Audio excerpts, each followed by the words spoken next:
I was told to leave my own land in 30 days or be arrested standing barefoot on my porch while a sheriff read the order like it was a parking ticket. The woman behind it smiled, filming me on her phone already narrating my eviction for the internet.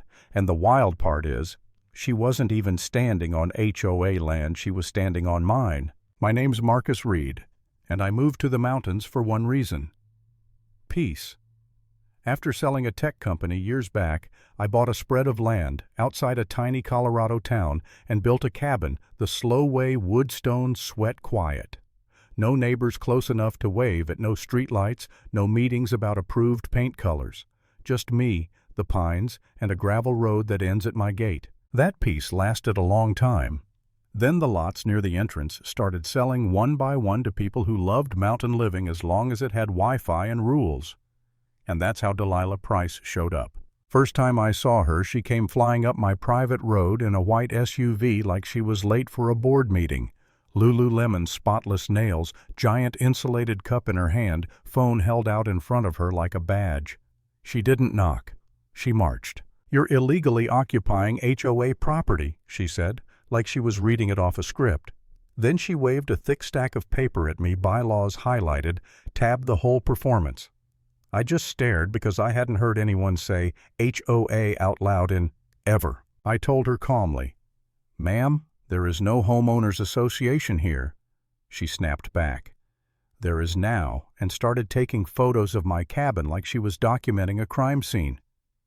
Then she pointed at my generator, my woodpile, my porch steps, like any of it belonged to her, and said, "This violates community standards." Community standards. Out here, where the community is mostly deer. I asked her to leave, and she smiled like I'd just admitted guilt. "You'll be hearing from the county," she said, and walked back to her SUV without even looking at the no trespassing sign she drove past. 2 days later, a county inspector showed up. Then another. Then an email from an environmental office I'd never heard of about anonymous complaints. And every complaint sounded like Delilah wrote it with one hand while refreshing her social media with the other. Illegal sewage, watershed contamination, unauthorized structures. I'd lived there for years without a single issue, and suddenly I was the villain in a story I didn't know I was in. I tried to ignore it at first because honestly, I thought it would burn out. But Delilah didn't burn out, she ramped up. She held her first HOA meeting in an old Ranger building down the road, and somehow she got 3 people to show up and clap like she was elected president of something real. A guy named Ethan Brooks, nervous and polite, the type who reads terms and conditions. A retired judge named Linda Crane, who carried herself like she'd never been wrong in her life. And a real estate investor named Rick Vaughn, who smiled too much and never said anything by accident. A week later, Delilah posted my face online, a long lens photo of me carrying firewood with text that said, "Illegal squatter destroying protected land." Local groups shared it. A small news station ran it, and strangers who couldn't find my county on a map suddenly had opinions about my crimes. I went into town for coffee like I always do, and the place went quiet in that awkward way. Not dramatic, just enough to make your skin crawl. I stood there holding my cup while people avoided eye contact like I was contagious. That's when the anger hit. Not the loud kind, the tight kind. Because I wasn't just dealing with one loud woman. I was dealing with a whole little machine she'd built. And then the sheriff showed up. Deputy Harris, calm, polite, but official, stood on my porch with paperwork in hand. He said, "Mr. Reed, we've received multiple complaints and an emergency request from the Pine Hollow Homeowners Association." I almost laughed at how ridiculous it sounded, but he wasn't joking. He read the order. 30 days. Vacate or face arrest. Delilah stood behind him just off to the side, pretending to look concerned while her phone recorded. And when Deputy Harris finished, she leaned forward and said, "See? I tried to do this the nice way." For the first time in years, I felt small.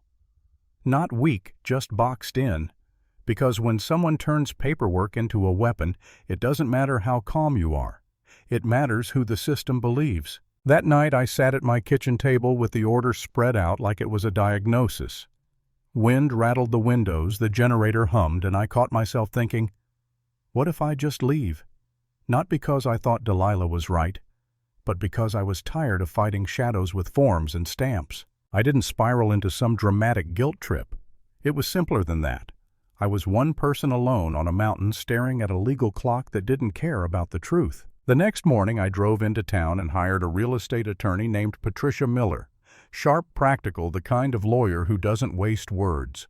I slid the paperwork across her desk and she read it once, then twice, then set it down like it smelled funny. "This HOA covenant," she said, tapping a page.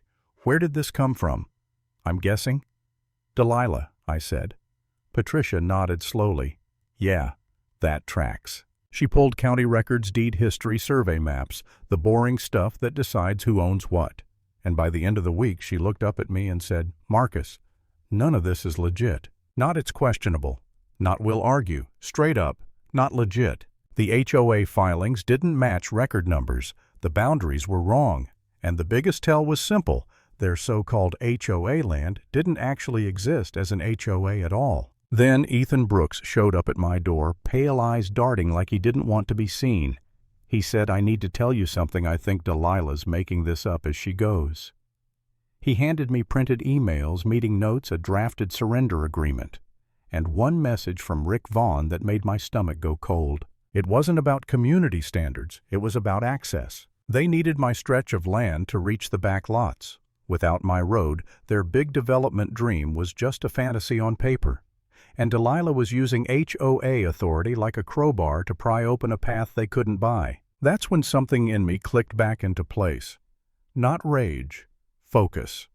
Because I'd seen this type before, the confident bully backed by paperwork and momentum. They don't stop until they hit a wall.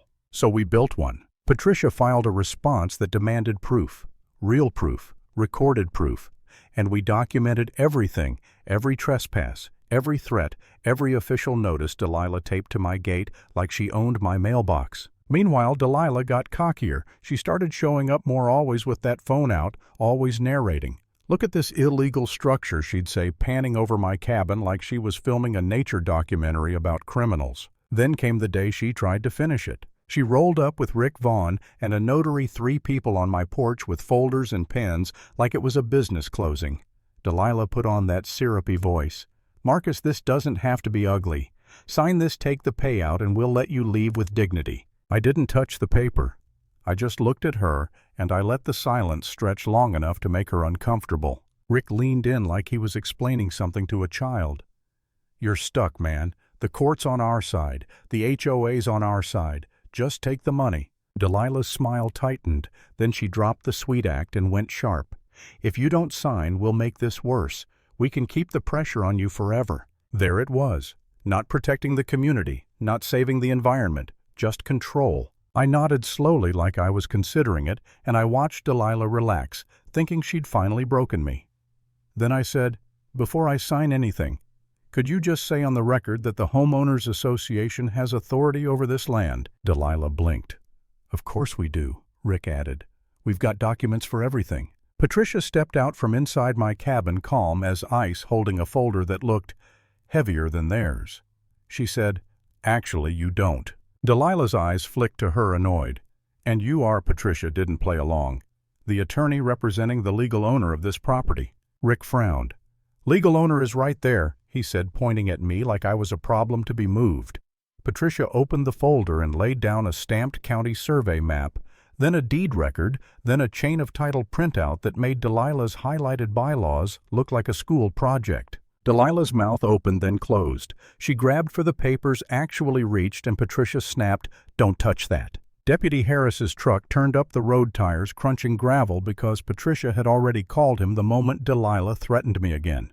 He stepped out, looked at the documents, and you could see it in his face, the instant shift from routine complaint to, "Oh, this is a problem." Delilah tried to recover fast. "This is forged. He's lying. He's been squatting." Patricia cut her off. "The county records office doesn't forge deeds, ma'am." Rick backed up one step, eyes narrowing, calculating exits.